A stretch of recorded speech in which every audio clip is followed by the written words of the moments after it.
So now we move on to the piece we knew we were going to do, but we didn't know what it would be until last night at 5 p.m., or that's when it started. So let me first welcome down Brad Burrill, who is our resident composer for this next piece you're going to hear. How this worked was, Brad and I had been talking about this I guess we talked about this summer, first agreed we would try to do this. And Brad came to school here last night at 5 p.m., and I gave him a very general set of prompts, which was, please write us a piece of choral music for 4 parts, for soprano, alto, tenor, bass, preferably with piano accompaniment. Something that would be learnable in 4 hours, not 50 pages long, not a requiem. And what we did is Brad took home with him 3 copies. Actually, Jill showed this or mentioned this earlier to you. Mush Literary Magazine, our campus literary magazine. Brad took the previous 3 years' copies home with him for inspiration for a text for this composition. And I will let Brad tell you about this next piece and about his process. Thank you, and I really mean that. Thank you is due, because this was a fantastic learning experience and opportunity that composers don't usually get, and honestly, they probably don't seek them out either. This was a bit of a pressure situation and different than anything that I'd ever tried before, but it was a wonderful learning event, and I think what we came up with was pretty darn cool too, so we seem to like it anyway. Hope you do too. I came home last night and I had dinner, because I figured it would be better to attack this on a full stomach.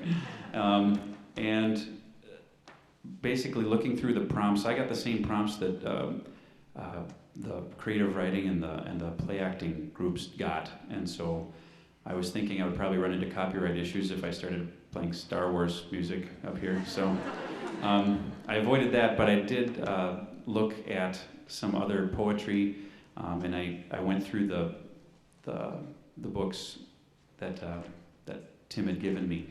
And in one of, actually it was last year's book from 2015, I found the text that I ended up setting.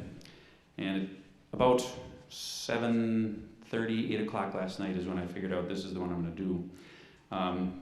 And it's a neat little poem. It's by a girl named Rachel Stuplich. Yes. Thank you. Good. Is she here? Oh, bummer.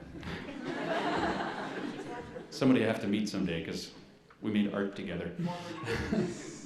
All right, so I'm going to read the poem for you in the form that it's in this book. I did omit a few lines here and there and restructure, repeat some things, but this is the poem. It's called Modern Courtship, and it deals with how people, I guess, court today in the age of technology, texting, and Snapchat.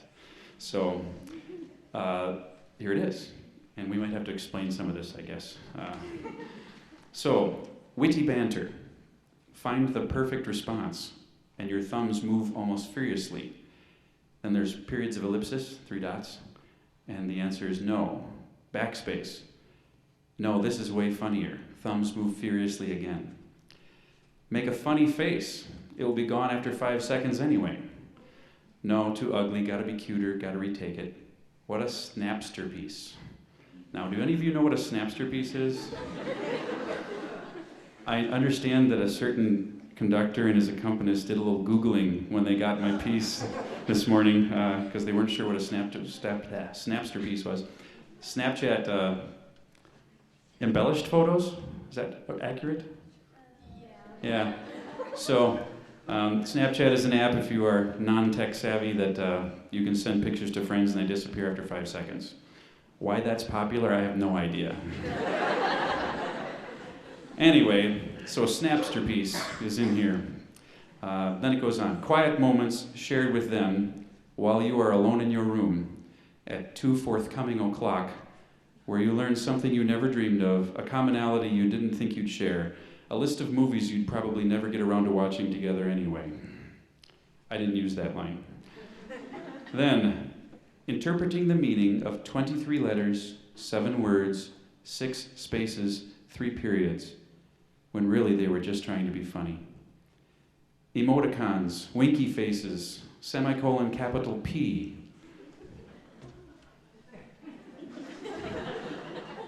You all understand emoticons, right? Yes? It's part of the song. Then it concludes, virtual flirtation, a game they play when your heart leaps at every blinking light and buzz. And that's how the song ends. So I started getting to work really on writing the score about, like I said, after I chose the text, about 8:30. And I worked straight till about 4:30 when I started losing consciousness. And the stuff that I had written all started sounding the same, and I said, I think I'll go close my eyes for a little while. So I slept for about 3 hours, and then got up and came back and actually rewrote the ending of the piece so it made much more sense and wasn't so mesmerizing. And turned out all right. So came here today, and we're going to sing it for you now. And it's been just a joy. Composers don't usually get this instant gratification. I usually write a piece, and I send it off via email or via mail, and maybe 2-3 months later I can hear it, or never, or, you know. And so this has been just a complete joy from start to finish. Even in the middle of the night, it was still pretty darn cool. So here, Mr. Buchholz.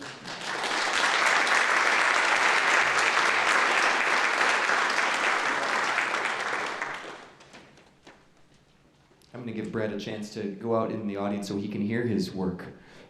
While he's doing that, so many thank yous for this evening. Thank you to Chris Berg back in the sound booth, our theater manager, for running lights and sound for this evening, setting the stage for us. This is Ann Applegate, my colleague here at UWMC on piano. Thank you to my colleagues Sarah Rudolph and Jill Stukenberg and Diana Buddy for coordinating their components of this 24-hour festival. And certainly, last but certainly not least, thank you to Julie Bunchak, who is our Lecture and Fine Arts Coordinator, who greeted you at the beginning of this evening, who has really coordinated and put this whole thing together. And this is kind of her brainchild to have this festival, and I think it's been a tremendous success. I hope you think so too. Thank you, Julie. And without further ado, here's our last piece of the evening, Modern Courtship.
Backstage.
Composer Brad Burrill.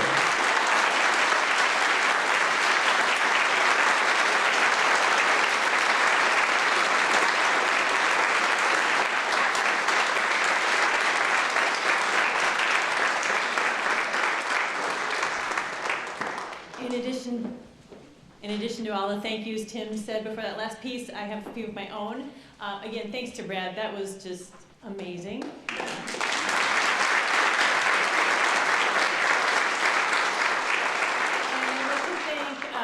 Ramiro and Paul and Leo and Ashley and Billy, who helped us out kind of with the auction and everything. To the 100 plus artists, thank you so much. We couldn't have done this without you. And Tim already thanked our colleagues, but I'm going to thank them all again. Tim, Ann, Diana, Jill, Sarah, they'll try anything once, and in this case, I think we might have to do it twice. So, thank you.